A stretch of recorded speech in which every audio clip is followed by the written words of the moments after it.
Listo. Muy bien, entonces siempre empezamos con el raíz, la cantidad de carbonos en el compuesto, numeramos los carbonos y llenamos con los grupos, los sustituyentes después. Muy sistemático.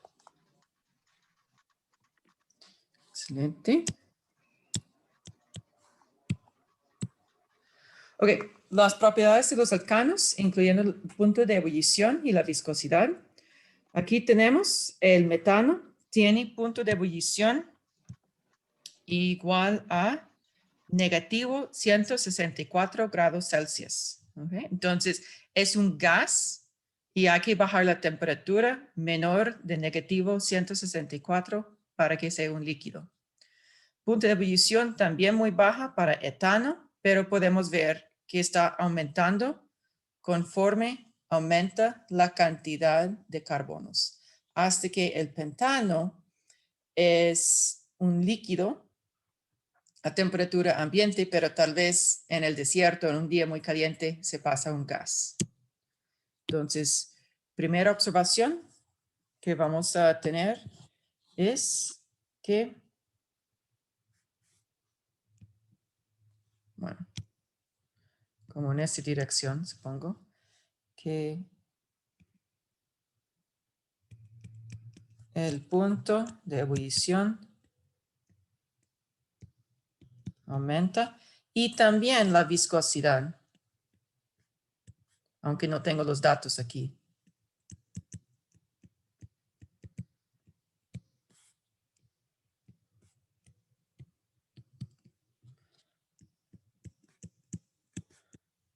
Conforme aumenta la masa molar o simplemente la cantidad de carbonos. Que es más fácil identificar cuando estamos mirando la fórmula. Entonces, ¿por qué? Yo voy a utilizar esta flecha gordo para indicar la explicación de es porque hay más fuerzas de dispersión.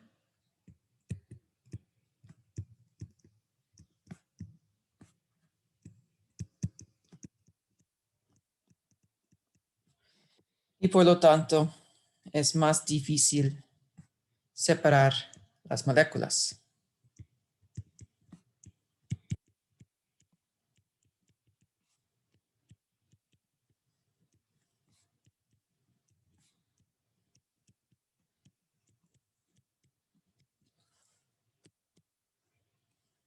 ¿Okay? Entonces, en los usos de los alcanos, cuando tiene entre 9 y 17 carbonos, en orden creciente de cantidad promedio de carbonos, tenemos gasolina, queroseno, combustibles para aviones, diésel y lubricantes. Vamos a notar que todas esas sustancias utilizadas en la industria y comercial, gasolina, querosina, todo esos son mezclas, entonces no es como 9 carbonos, esa es gasolina. No, no, no. Tiene 9, tiene, 8, 10, 11, algo así. Entonces, es un promedio. También hay muchos isómeros, ¿ok? Y cuando se encuentran los alcanos con mayor o igual de 25 carbonos, tenemos el petrolato o vaselina. Entonces, ese ya es un sodio.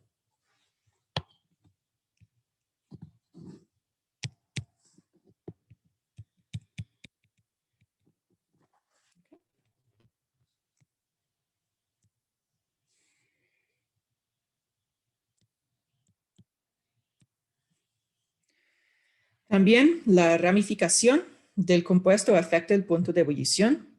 Podemos ver que el pentano, que es una línea recta, tiene el punto de ebullición de 36. El 2-metilbutano, mismo masa molar, pero tiene un poco de ramificación y el punto de ebullición es menor. El dimetilpropano, aún menor, porque es más ramificada. Y el ciclopentano, tiene como otra tendencia por ser un ciclo y podemos ver que ese tiene muy alto punto de ebullición. ¿Cómo vamos a justificar o explicar esta tendencia en nuestro modelo? Primero, podemos notar que la ramificación aumenta en esos compuestos.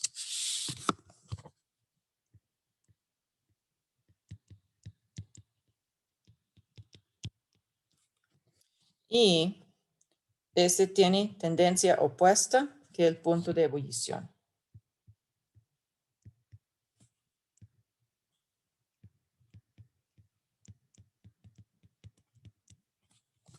Okay. Entonces hay una relación inversa.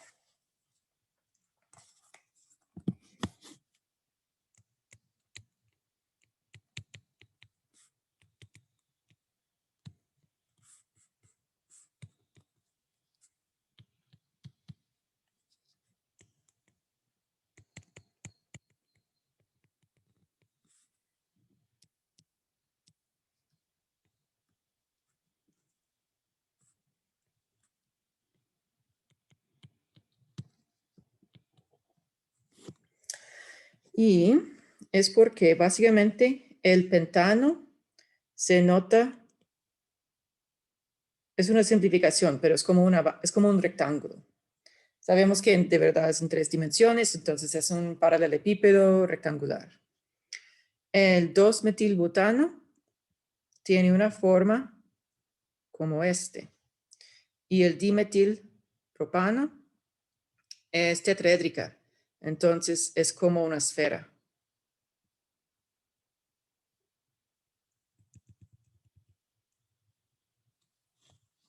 Okay. Entonces, si hacemos esta aproximación,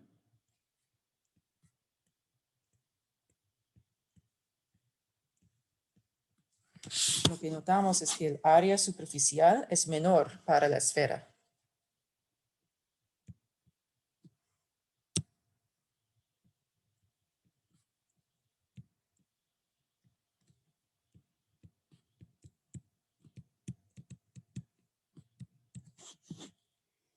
Este resulta en menos fuerzas de dispersión.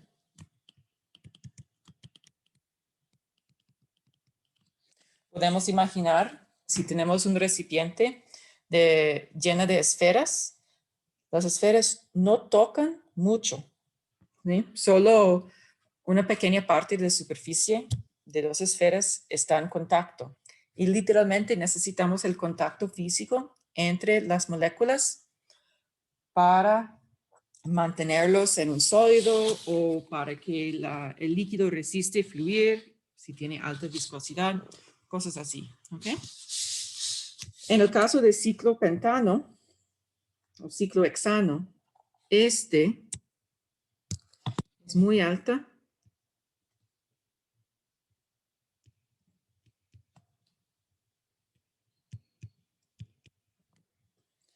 Este indica que hay, bueno, muy alta, relativamente. Muchas fuerzas de dispersión.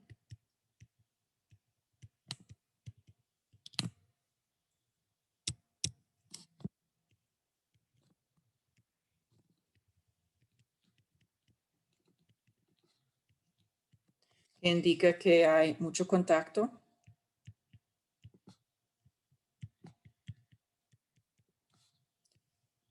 Entre moléculas.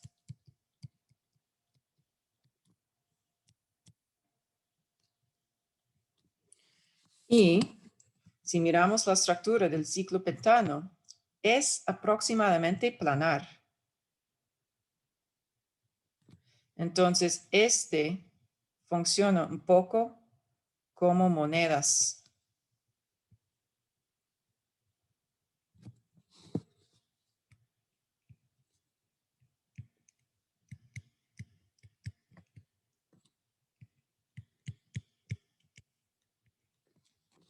Entonces, hay mucho contacto. Entonces, hay muchas fuerzas de dispersión. Entonces, es relativamente difícil separarlos y pasar el líquido al gas. ¿Preguntas aquí? Profe, ¿por qué ahí dice que como una torre de monedas? Bueno, sí. Lo siento por no ser mucho artista, pero dado que su geometría en 3 dimensiones es casi planar. Entonces, cuando tenemos un recipiente lleno de ciclopentano, las moléculas pueden ponerse uno sobre el otro fácilmente.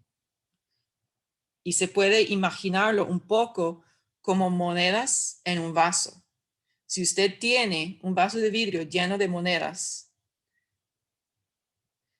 va a ver que aunque es desordenado, hay muchas monedas que están como organizadas en el área local en grupos,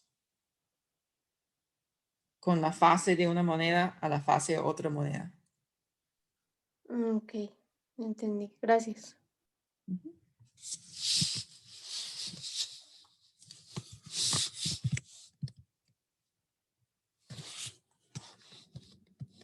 Gracias por la pregunta. Ok. Entonces, cuando estamos también examinando la solubilidad de los alcanos, tenemos que repasar electronegatividad.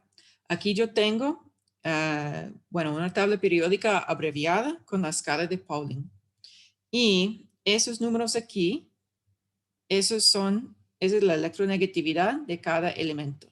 Podemos notar que el flúor es lo más alto y que en general electronegatividad aumenta hacia la derecha y hacia arriba en la tabla.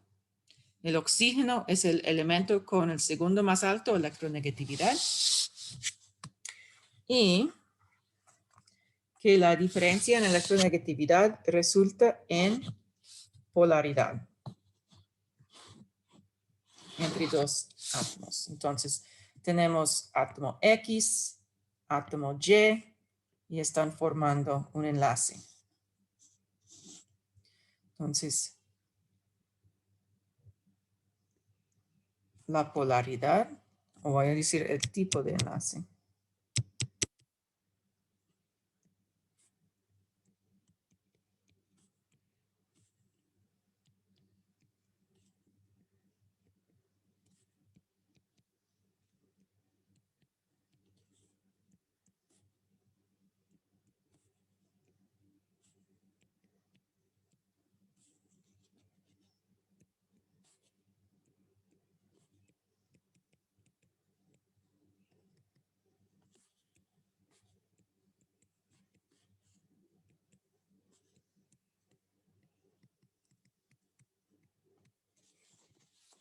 Entonces vamos a hacer una escala. Es una escala continua.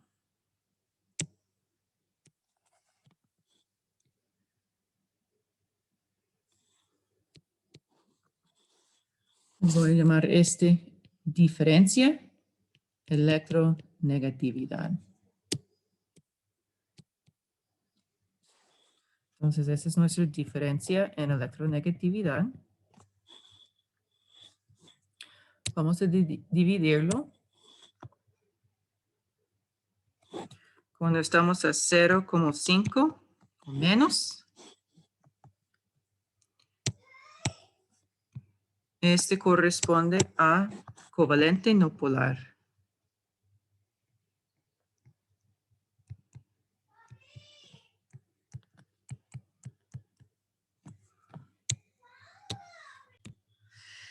Y cuando se encuentra la diferencia en electronegatividad entre 0,5 y 2,0, más o menos se llama covalente polar.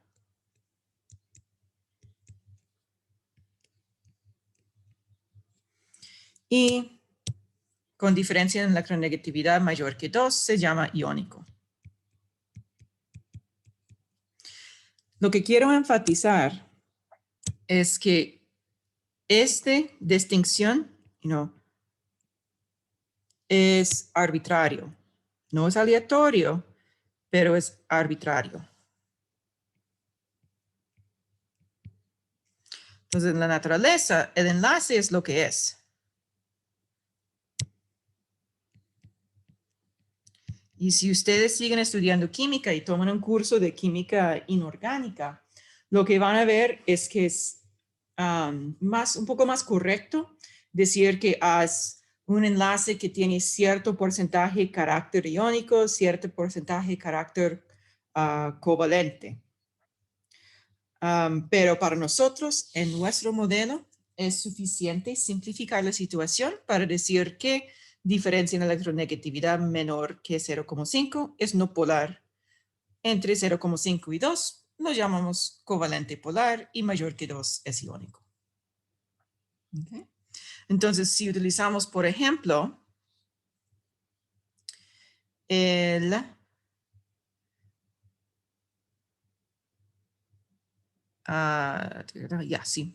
fluoruro de litio, delta En, cambio de electronegatividad, es igual a 3,00. Entonces, sin duda, este es iónico. Okay. Y si elegimos, por ejemplo, nitrógeno y oxígeno, este nos da el diferencia en electronegatividad igual a 0,4. Entonces será covalente no polar. Si elegimos carbono y oxígeno,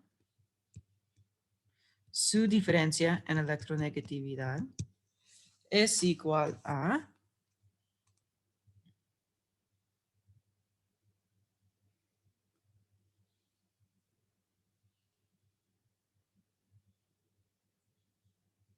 0,89. Entonces, ese será covalente polar. Por ejemplo.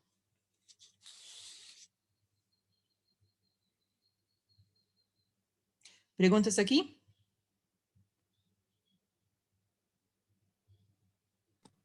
¿Cómo hace para saber cuál es la electronegatividad, profe? Son esos valores Los de aquí. abajo. Ok. Hay que buscarlos. Ustedes no van a memorizar nada. ¿Ah? Pero es solo restarlos y ya. Ya. Solo resta, diferencia, uno menos el otro. Siempre damos la diferencia en electronegatividad como un número positivo. Entonces, siempre restamos el número menor al número mayor. Ok, gracias. Ajá. Entonces, ustedes deben tener la tendencia general, que la electronegatividad aumenta hacia derecha y hacia arriba, pero los valores específicos, no tienen que memorizar esos. Si yo quiero que ustedes hagan un cálculo en el examen, voy a darles el diagrama o un diagrama parecido a este, o por lo menos los valores de electronegatividad de los elementos en la pregunta. Ok, gracias. ¿Y cuál es la relación en solubilidad? Una regla para solubilidad es que igual disuelve igual.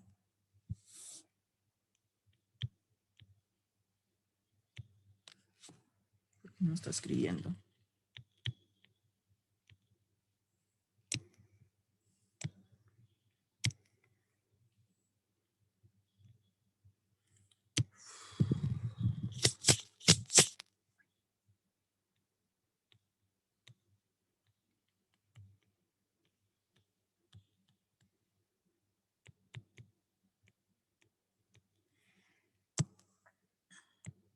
Entonces, cuando tenemos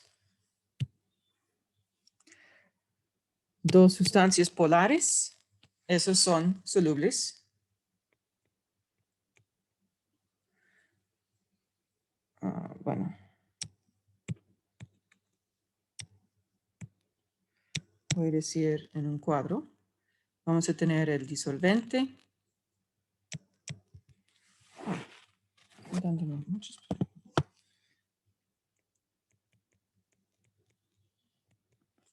El soluto.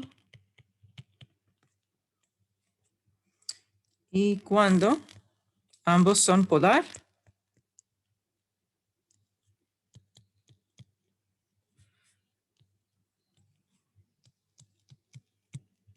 podemos decir que son solubles. Si uno es polar y el otro es no polar, insoluble. Y si ambos son no polares,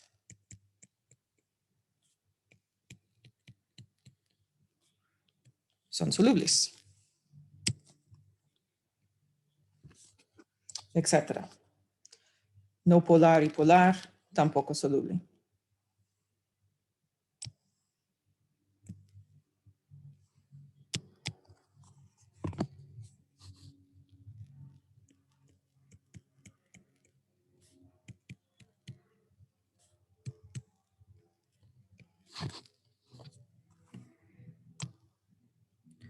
¿Otras preguntas aquí?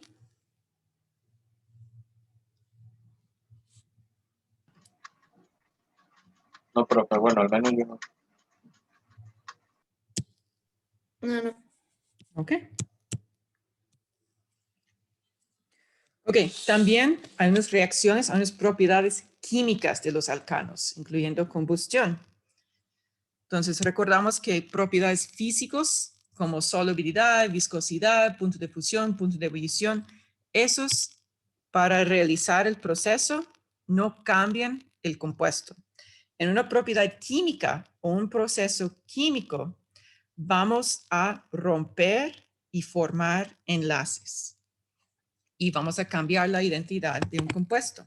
Entonces, si tenemos combustión completa, necesitamos un alcano. ¿Ustedes quieren elegir uno? No, metano, etano, propano, cualquiera.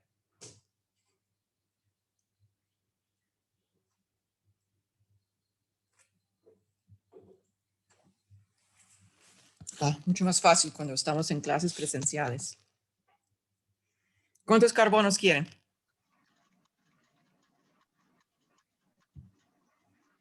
5.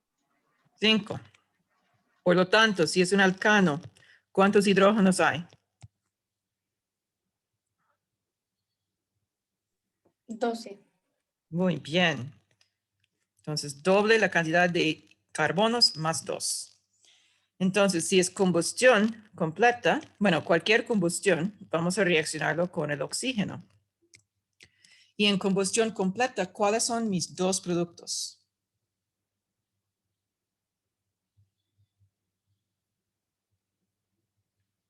Uno hace la clima más caliente y el otro es rico tomar.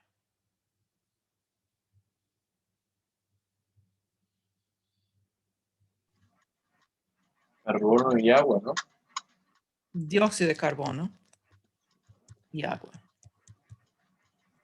Ok, ¿qué tenemos que hacer después de escribir la ecuación química?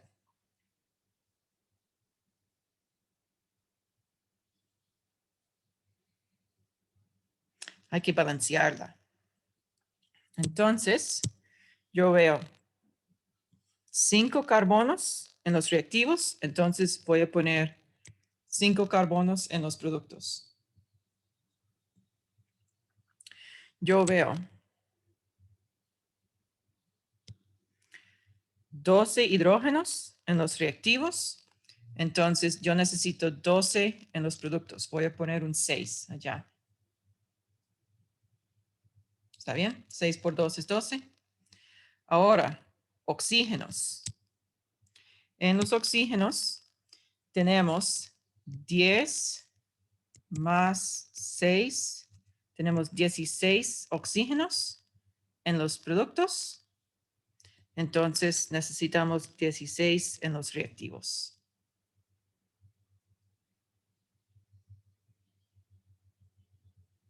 ¿Está bien? Sí. Sí. Excelente. Entonces, cuando estamos utilizando alcanos o cualquier hidrocarburo como combustible, recordamos que esos están utilizados en los carros, como gasolina, diésel, en los aviones, en los barcos. Hoy en día estamos muy dependientes en la combustión de alcanos. Producimos el dióxido de carbono y este resulta en el cambio climático. Pero también los alcanos a la misma vez sufren la combustión incompleta. Entonces, en este caso, vamos a utilizar el mismo compuesto. La combustión incompleta hace cuando el combustible no mezcla con una cantidad de oxígeno suficiente y por lo tanto, en vez de formar el dióxido de carbono, forma el monóxido de carbono y también puede formar el hollín.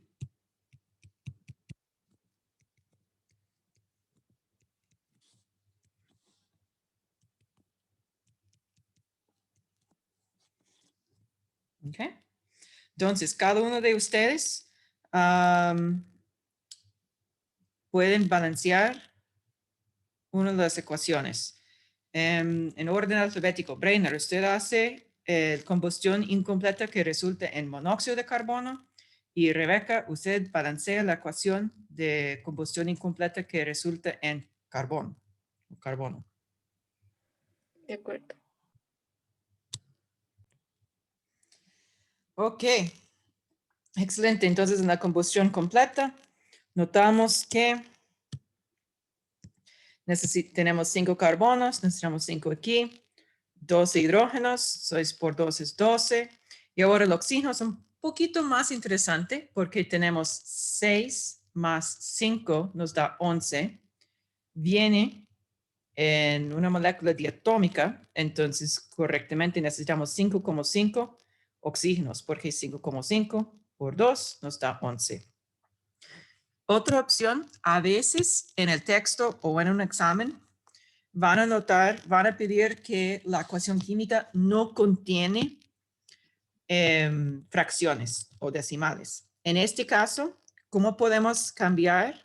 Bueno, primero quiero decir que la ecuación como está escrita es completamente correcta. A veces, simplemente por la redacción de la ecuación, ellos piden que no contiene fracciones ni decimales. Entonces, ¿qué vamos a cambiar para que no tiene fracciones ni decimales?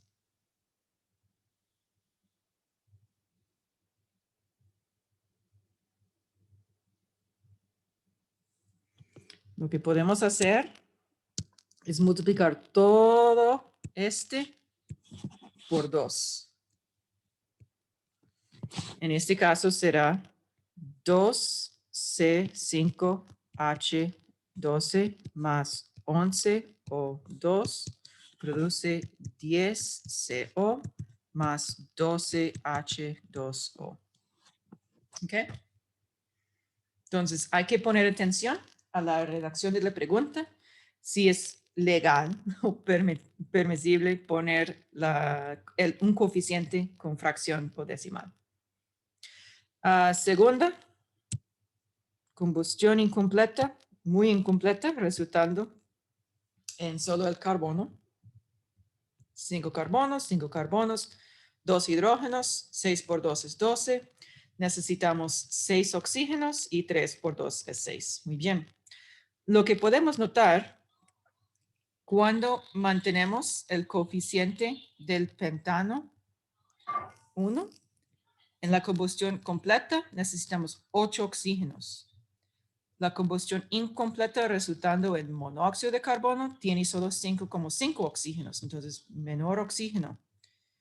Y cuando hay aún menos oxígeno, este resulta en la producción de hollín.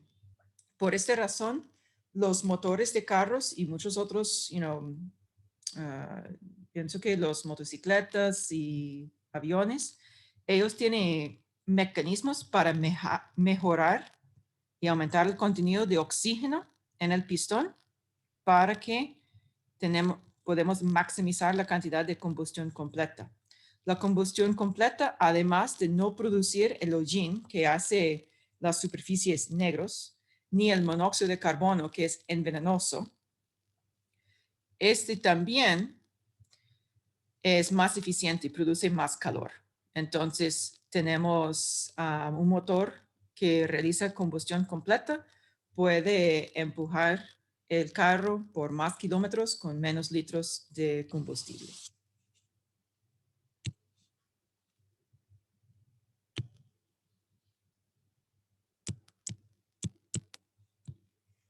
Okay. Recordamos que hay muchos grupos funcionales. Tenemos hidrógeno, carbono, nitrógeno, fósforo. Nitrógeno y fósforo se encuentran en la misma familia de la tabla periódica. Oxígeno y azufre, otra vez misma familia. Y los halógenos. Entonces, recordamos que en este grupo, columna o familia, esos van a formar un enlace. El carbono, 4, nitrógeno y fósforo, 3, oxígeno y azufre, 2, y los halógenos, un solo enlace. Cuando miramos diagramas o modelos moleculares, esos son los colores utilizados para cada elemento típicamente. Okay. Lo que vamos a notar que es muy importante es que el nitrógeno, el oxígeno y el flúor tienen electrones no enlazados y esos pueden participar en puentes de hidrógeno.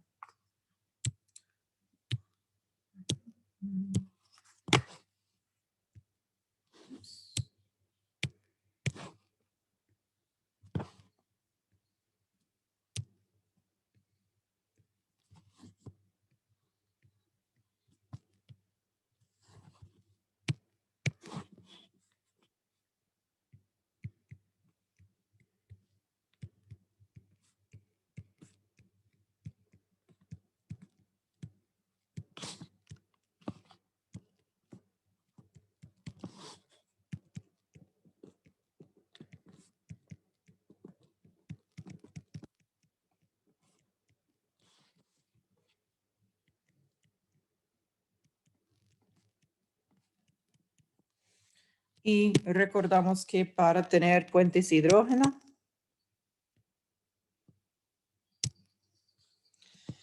el hidrógeno está enlazado a un nitrógeno, oxígeno o flúor. No es con cualquier hidrógeno.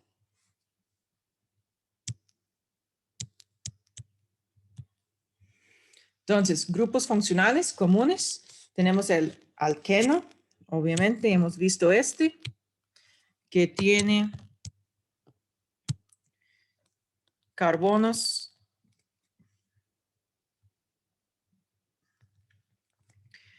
con enlaces sencillos.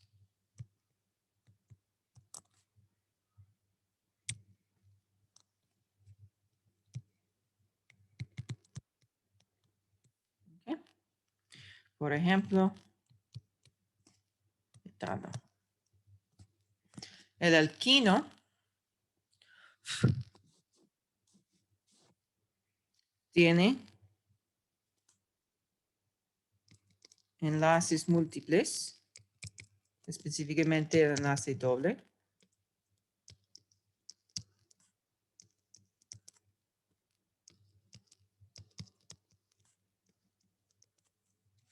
Aromático es este grupo fenil o el benceno.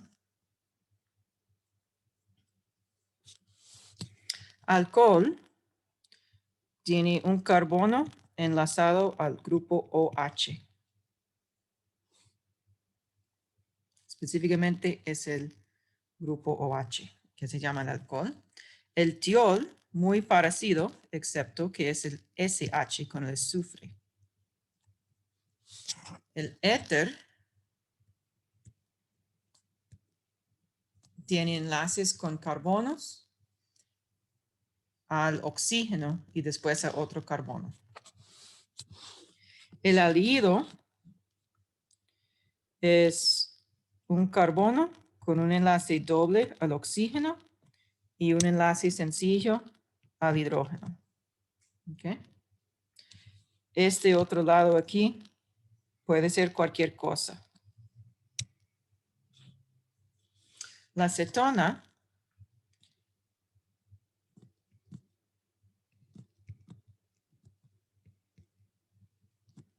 es muy parecido al aldehído, pero no tiene el hidrógeno. Entonces, para mí, una forma de recordar la diferencia entre aldehído y cetona es que el aldehído tiene el hidrógeno en la estructura y en el nombre. El ácido carboxílico es muy importante. Tiene este grupo carbonilo y lo que parece como el alcohol, pero esos dos combinados se llama el ácido carboxílico. Y el éster es el resultado de la condensación de un ácido carboxílico con un alcohol. Entonces tenemos otro carbono y otro carbono aquí. Okay. ¿Preguntas? No, profe.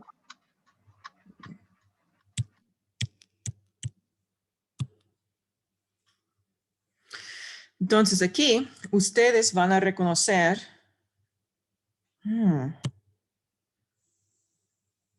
Ay, qué tontita. Perdóname. Aquí. Oh, ese es alqueno y ese es alquino. Lo leí mal. Alqueno es el enlace doble. Alquino es el enlace triple. Lo siento. Y alcano es el enlace sencillo. Perdón. ¿Está bien? Está bien. Oh, qué vergüenza. Ok, ahora ustedes pueden reconocer esos grupos funcionales. Entonces, cada uno corresponde a 2. Y primero que escribe la respuesta gana. Entonces, 2 para Rebeca, 2 para Bremer. El alcohol es el grupo OH. Alquino, cuando es un enlace triple. Diol, grupo SH. Y cetona es el carbonilo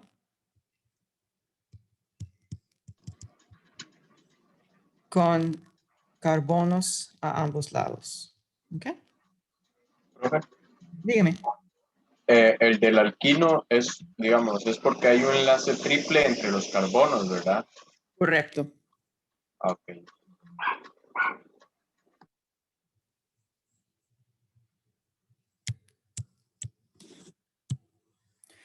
Ok, también hay grupos funcionales basados en el nitrógeno. Vamos a dividir esos en 2 grupos, las aminas con N y las amidas con D. Y lo siento por tener el nombre tan parecido. Ok, las aminas tienen simplemente nitrógeno enlazado a carbono. Cuando hay un carbono, es una amida primaria o amina primaria.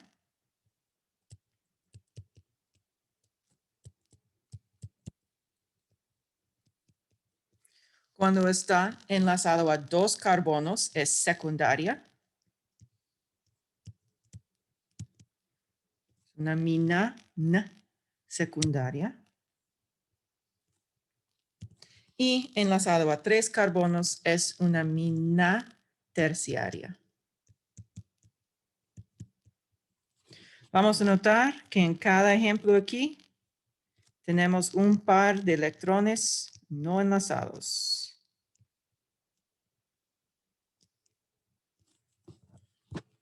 Okay. También hay amidas. En este caso, tenemos una amina enlazado a un grupo carbonilo. ¿Ok? Y cuando digamos esos, cuando se deja en blanco, es porque puede ser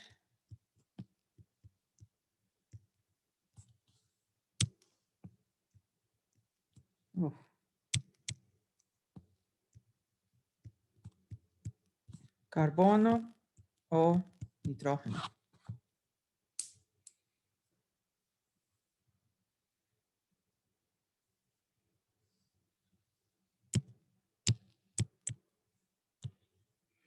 Entonces ahora ustedes pueden identificar esos grupos funcionales.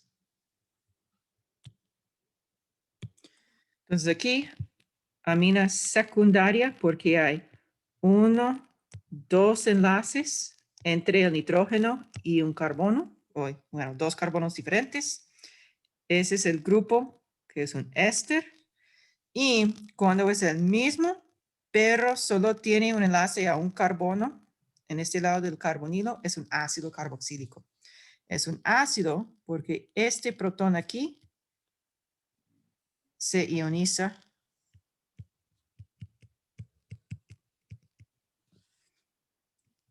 en disolución acuosa, resultando en reduciendo el pH.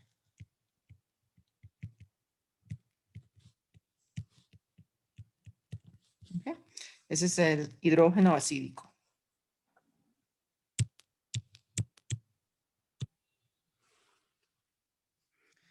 Aquí tenemos un repaso de todos los grupos funcionales que hemos visto. Alqueno es el enlace doble. Alquino es el enlace triple. Esos son dos que son muy fáciles de confundir. También el aldehído y la cetona es difícil o es fácil confundirlos. Aldehído tiene el H aquí y el H en la estructura. Otros que son muy fáciles a confundir, el éter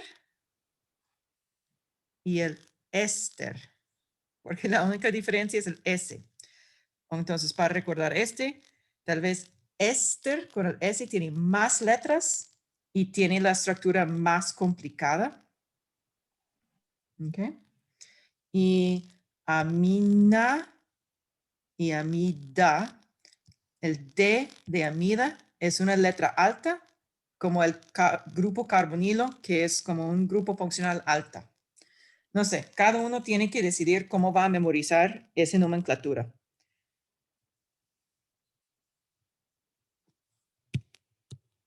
Eso es todo para el capítulo de alcanos.